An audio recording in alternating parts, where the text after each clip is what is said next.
Hello guys, welcome back to my YouTube channel Standard Classes. So today we are going to start chapter 3, our next topic, which is changing role of public sector. In the previous video we have discussed with you 3 forms of public sector. हमने वो detail में आपके साथ discuss करे with proper notes and today our next topic is changing role of public sector, कि कैसे public sector का role prior to independence, independence पे और इंडिपेंडेंस के बाद कैसे वो इवॉल्व हुआ, कैसे उसके रोल के अंदर चेंजेस आए. Okay, so let's get started. At the time of independence मतलब at the time 1947, 48, 50 उस टाइम की बात है ये. इट वॉज एक्सपेक्टेड कि जो पब्लिक सेक्टर है वो सबसे ज़्यादा इकोनॉमी में इन्वेस्ट करेगा. पब्लिक सेक्टर मीन्स गवर्नमेंट सबसे ज़्यादा इकोनॉमी में इन्वेस्ट करेगी, जिससे there will be development of economy. क्योंकि उस टाइम पे जो हमारा प्राइवेट सेक्टर था वो रेडी ही नहीं था to invest in huge project because of lack of resources.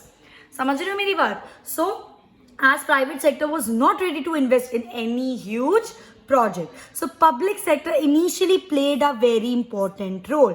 तो जब हमें इंडिपेंडेंस मिला, at the time of independence, main role economy को बढ़ाने में, इकोनॉमी को ग्रो करने में किसका था? पब्लिक सेक्टर का था, क्योंकि प्राइवेट सेक्टर ने उस टाइम पे कोई इनिशिएटिव नहीं लिया था. So public sector initially played very important role. ठीक है, बट जब आपकी 1991 में न्यू इंडस्ट्रियल पॉलिसी आई, क्या थी हमारी न्यू इंडस्ट्रियल पॉलिसी? ये आपको पता होना चाहिए. It is liberalisation, privatisation and globalisation.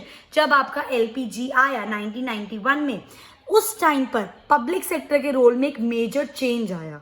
ठीक है, उससे पहले तक तो क्या था? पब्लिक सेक्टर का मेन रोल था for development of the economy, और private sector was not ready to invest in any huge project. So the role of public sector was redefined after LPG. After 1991 में जो policy आई, उसके बाद जो role था public sector का वो redefine हुआ. कैसे, क्या था, क्या चेंज आया उसके रोल में? It was to compete with other private companies and bear losses.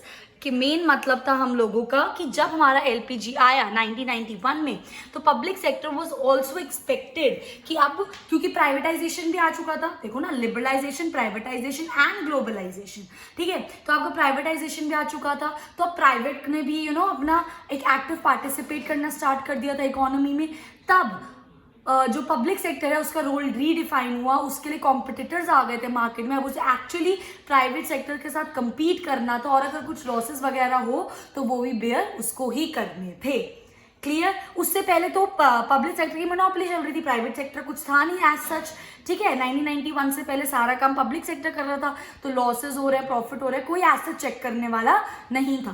But जब आपकी एलपीजी हुआ, जब प्राइवेटाइजेशन आई, लिबरलाइजेशन, ग्लोबलाइजेशन हुआ, privatisation came into the picture. ठीक है, तो वो उसके लिए पब्लिक सेक्टर के लिए क्या बन गए? कंपटीशन बन गए. तो अब उनको प्राइवेट सेक्टर के साथ compete भी करना था, प्लस लॉसेस वगैरह भी अपने खुद के बेयर करने थे, मतलब ट्राई करना था कि लॉसेस ना हो. ठीक है, बट अब जब ये 1991 के बाद एक और जो मेजर चेंज हुआ कि अगर कोई भी पब्लिक कंपनी कॉन्टिन्यूस लेवल पे लॉसेस हो रहे हैं उसको, ठीक है, if any public company incur continuous losses, ठीक है, then it will be reported to BIFR.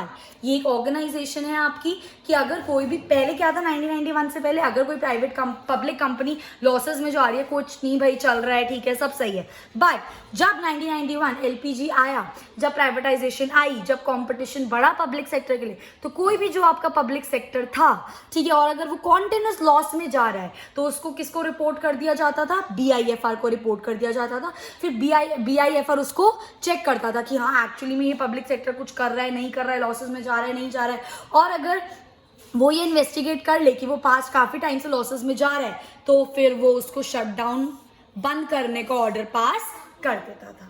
तो ये था आपका बेसिक मेन ऊपर से कि रोल ऑफ पब्लिक सेक्टर क्या था और कैसे चेंज हुआ. अब हम कुछ 4 डोमेन्स में पढ़ेंगे कि एक्चुअली में रोल हुआ कैसे. ठीक है, सबसे पहली बात तो डेवलपमेंट ऑफ इंफ्रास्ट्रक्चर. ये तो आपको पता है, किसी भी इकोनॉमी को डेवलप होने के लिए, ठीक है, किसी भी इकोनॉमी को बढ़ने के लिए, जब आपको ट्रेडिंग करनी होती है, ट्रेडिंग क्या होता है? Buying and selling of goods and services. उसके लिए हमें ट्रांसपोर्टेशन की जरूरत होती है, हमें वेयर हाउसिंग की ज़रूरत होती है, हम लोगों को ट्रांसपोर्टिंग, वेयर हाउसिंग, एडवर्टाइजिंग, कितनी सारी चीज़ों की ज़रूरत होती है अपने.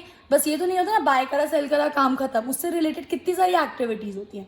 तो ट्रांसपोर्टेशन के लिए, वेयर हाउसिंग के लिए हम लोग को क्या चाहिए?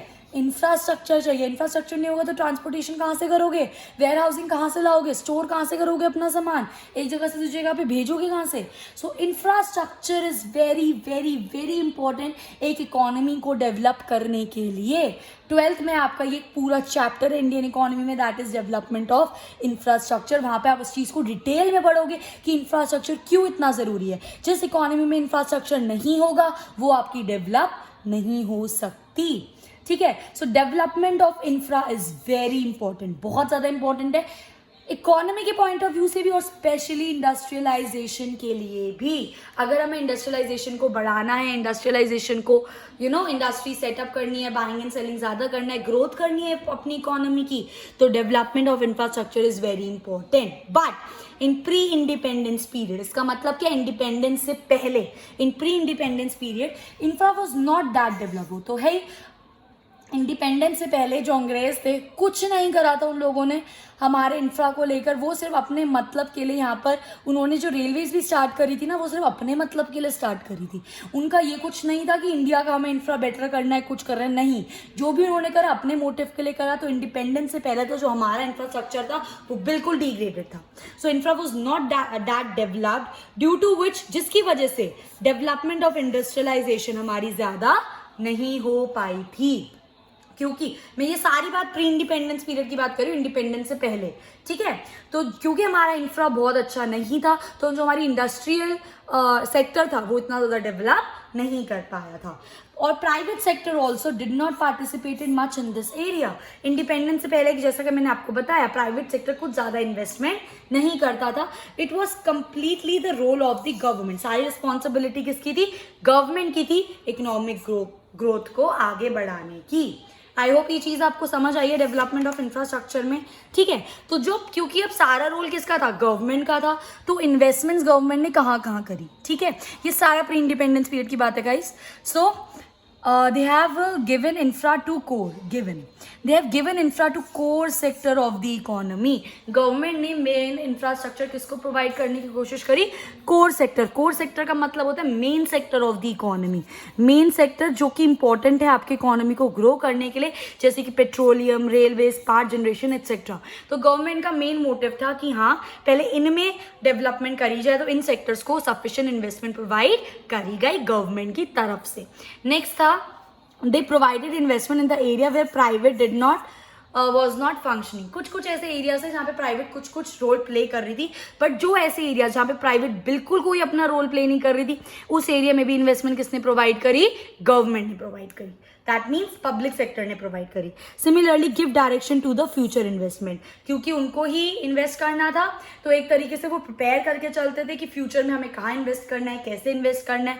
तो वो सारा भी सोचने का काम किसका था, गवर्नमेंट का था. आई होप ये चीज़ आपको अच्छे समझ आ गई है. That is development of infrastructure. Next आता है हमारा guys regional balance. Regional balance क्या होता है, सबसे पहले तो टॉपिक समझो. जब डिफरेंट रीजन्स को आपको क्या करना है, बैलेंस करना है.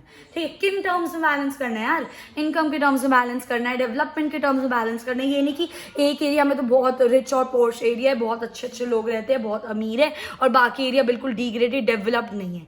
ये एक गवर्नमेंट का रोल नहीं है. गवर्नमेंट का रोल है पूरे कंट्री में रीजनल बैलेंस लाना. Clear. So government is responsible for developing all the regions. Country में जितने भी रीजन्स है सारे डेवलप किसको करने हैं, गवर्नमेंट को करने हैं. ये गवर्नमेंट का रोल है, तभी हम गवर्नमेंट को चूज करते हैं. क्लियर. सो आफ्टर 1951, अब देखो 1951 मतलब इंडिपेंडेंस के बाद, 1947 के बाद government paid attention to the areas which were lagging behind. मैं आपको अगर इसका कॉन्सेप्ट बताऊं तो जब 1947 में हम लोगों को इंडिपेंडेंस मिला तो government started with the policy of 5-year plans. ये चीज़ आपने सुनी होगी, ये चीज़ आज भी होती है. हर बार के हर 5 साल के कुछ प्लान्स बनते हैं और उन 5 साल के कुछ मोटिव्स होते हैं कि 5 साल बाद हमें ये चीज़ को अचीव करना है. शॉर्ट टर्म प्लान्स बोलते हैं इनको. तो गवर्नमेंट ने 1947 के बाद ये चीज़ स्टार्ट करी थी. एंड जितना मुझे याद है फर्स्ट 5-year प्लान जो हमारे इंडिया का था वो आई थिंक या तो 1951 या 1952 में था. इन दोनों में से कोई एक करता है, आप गूगल करके चेक कर सकते हो, ठीक है। सो आफ्टर 1951 गवर्नमेंट ने जब 5 ईयर प्लान्स को स्टार्ट करा, तब उसने ध्यान देना शुरू करा कि भाई कंट्री के और भी ऐसे रीजन्स हैं जहाँ पे उसको ध्यान देना है, उनको भी उसको डेवलप करना है। तो उन 5 ईयर्स प्लान में उसका एक जो ऑब्जेक्टिव था वो था रीजनल बैलेंस को लाना। आई होप ये चीज समझ आ रही है। डेवलपमेंट इन बैकवर्ड एरियाज करना so that to ensure regional balance, backward areas को डेवलप करना जिससे आपका रीजनल बैलेंस मेंटेन रहे। रीजनल बैलेंस क्यों इंपॉर्टेंट है? क्योंकि तभी तो आपकी जो पूरी कंट्री है वो आपकी डेवलप्ड मानी जाएगी। फॉर एग्जाम्पल हमारा इंडिया है, नॉर्थ पार्ट तो बिल्कुल वेल डेवलप्ड है, साउथ पार्ट डेवलप्ड नहीं है, तो क्या हमारी कंट्री डेवलप्ड मानी जाएगी? नहीं मानी जाएगी। भाई लोग नॉर्थ में भी रह रहे हैं, लोग साउथ में भी रह रहे हैं, तो it is a responsibility of the government कि ईच एंड एवरी एरिया में वो कंट्री के ध्यान दे और उस चीज़ को डेवलप करे। क्लियर? अगेन यहाँ पे किसका रोल था? आपका पब्लिक सेक्टर का रोल था। नेक्स्ट आता है हमारा इकोनॉमीज ऑफ स्केल, ठीक है। अब इकोनॉमीज ऑफ स्केल का मतलब है लार्ज स्केल, ठीक है। When large scale industries are required to set up, मतलब जब आपको इंडस्ट्री सेटअप करनी थी जो कि एक लार्ज स्केल पे करनी थी, लार्ज स्केल का मतलब उस इंडस्ट्री को सेटअप करने के लिए आपको बहुत ह्यूज कैपिटल की रिक्वायरमेंट थी, तब पब्लिक सेक्टर ने आके इनिशिएटिव लिया और उस चीज को आगे करा, ठीक है। तो public sector has to get into the picture, क्योंकि इतने ज्यादा फंड्स मैनेज करना सिर्फ पब्लिक सेक्टर के बस की था उस टाइम पर, ठीक है। फॉर एग्जांपल इलेक्ट्रिक पावर हो गया, प्लांट पेट्रोलियम हो गया, आर सम इंडस्ट्रीज जिनको लार्ज स्केल पे सेटअप करना था, और तब प्राइवेट सेक्टर ने कुछ ऐसा नहीं करा था क्योंकि उन्होंने कोई इनिशिएटिव नहीं लिया था इन ह्यूज प्रोजेक्ट्स, जैसा कि मैंने अभी आपके साथ डिस्कस करा था। तो ये चीज़ कब हुई हमारी? जब ये चीज़ होनी थी तो पब्लिक सेक्टर ने ही इसमें आकर इनिशिएटिव लिया और ऐसी इंडस्ट्रीज को सेटअप करा जिसको सेटअप करने के लिए भी need huge capital. So I hope ये चीज़ आपको समझ आ रही है। नेक्स्ट आता है हमारा check over concentration of economic power. ये बहुत ज़्यादा इंपॉर्टेंट चीज़ है, पहले मैं पढ़ती हूँ फिर बताते हैं। So public sector keeps a check on the private sector, ठीक है। जब आपका एलपीजी आ गया, जब आपका प्राइवेटाइजेशन आ गया, लिबरलाइजेशन आ गया, ग्लोबलाइजेशन आ गया, तो प्राइवेट सेक्टर का जो रोल था वो थोड़ा बेटर हो गया, ठीक है, क्योंकि वो पिक्चर में आया, कंपटीशन स्टार्ट हो गया, है ना, प्राइवेटाइजेशन से। और ये चीज़ हमेशा याद रखना, जब भी आपकी एलपीजी आई, there was disinvestment in the public sector. इसका मतलब क्या है कि पब्लिक सेक्टर के एरियाज को कम कर दिया गया था और प्राइवेट सेक्टर के एरियाज को बढ़ाया गया था। आफ्टर एलपीजी जो आपका प्राइवेटाइजेशन था जो आया, उसमें जो आपकी प्राइवेट कंपनीज थी उनके रोल को इम्प्रूव करा गया था और पब्लिक सेक्टर के रोल को कम करा गया था, क्योंकि एक टाइम के बाद पब्लिक सेक्टर अकेले इकोनॉमी को नहीं संभाल पा रहा था। Clear? So as a government, public sector के अंदर हमारे कौन है? गवर्नमेंट है, तो उसका ये भी काम है कि वो प्राइवेट सेक्टर्स की एक्टिविटीज पर एक चेक रखे, एक सुपरवाइज रखे। कैसे?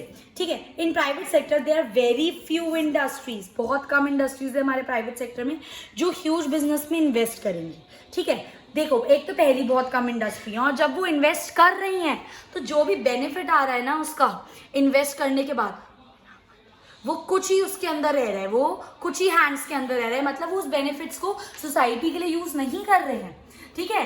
तो जो भी उनका बिजनेस करके बेनिफिट आया, the benefit stage in few hands only, ठीक है। मतलब जिसने करा उन्होंने ही उसका बेनिफिट रखा, लोगों को नहीं दिया या कुछ, मतलब it was not for the betterment of the society.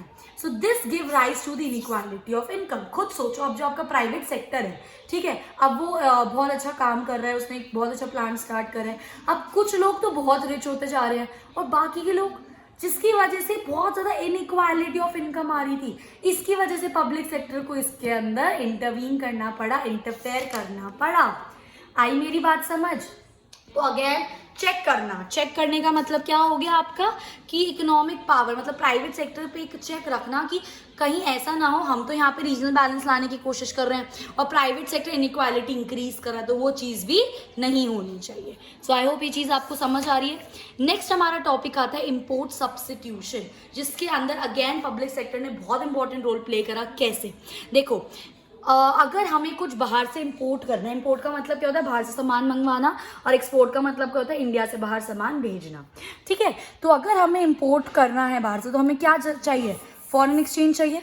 Foreign exchange का मतलब क्या है? ध्यान से समझो कि अगर मुझे कुछ बाहर से चीज़ मंगवानी है तो मैं उनको इंडियन रुपये में तो पेमेंट नहीं करूँगी ना, है ना, उनके लिए तो वो पीस ऑफ पेपर है। अगर मैं अमेरिका से कुछ सामान मंगवा रही हूँ तो मुझे उनको डॉलर्स में पेमेंट करना पड़ेगा, और पेमेंट करने के लिए मुझे अपने इंडियन रुपये को किस में कन्वर्ट कराना पड़ेगा, डॉलर्स में। आ रही मेरी बात समझ? तो दैट इज फॉरेन एक्सचेंज, जब हम अपनी करेंसी को चेंज कराते हैं किसी दूसरी कंट्री की करेंसी में। तो उस टाइम पर एक फॉरेन एक्सचेंज को ऑब्टेन करना वाज अ बिग प्रॉब्लम। आसानी से ये नहीं कि भाई इंडियन रुपी दिए डॉलर मिल गए, अब ये अब होता है, पहले ऐसा नहीं होता था। So it was a problem and it was very difficult, बहुत ज़्यादा डिफिकल्ट था टू इम्पोर्ट, बाहर से मशीन्स को मंगवाना। जब पैसे ही नहीं है, फॉरेन एक्सचेंज ही नहीं है आपके पास, अब मशीन्स को कैसे मंगवाओगे बाहर से? ठीक है, तब पब्लिक सेक्टर फिर से हीरो बनकर पिक्चर में आता है। तो public sector was involve in heavy engineering. उसने बोला अगर हम बाहर से नहीं मंगवा सकते तो हम खुद बनाएंगे। तो उन्होंने इंजीनियर अपने इंजीनियर्स वगैरह लगाकर हैवी इंजीनियरिंग करना स्टार्ट करा और ऐसी मशीन्स क्रिएट करी जिसने ईजिली सब्स्टिट्यूट कर दिया इम्पोर्ट्स को, कि अब एक तरह से हम लोग सेल्फ रिलायंट हो गए। अब हमें वो मशीन्स बाहर से मंगवाने की जरूरत नहीं पड़ी। तो ये काम किसने करा? अगेन आपका पब्लिक सेक्टर ने। आई होप ये चीज़ क्लियर हो गई होगी। बहुत सारी ऐसी कंपनीज थी, फॉर एग्जांपल STC, MMTC, जिन्होंने बहुत ज़्यादा इंपॉर्टेंट रोल प्ले करा एक्सपोर्ट में at that time. Clear guys? Last topic है आप लोगों का, that is government policies towards the public sector since 1991।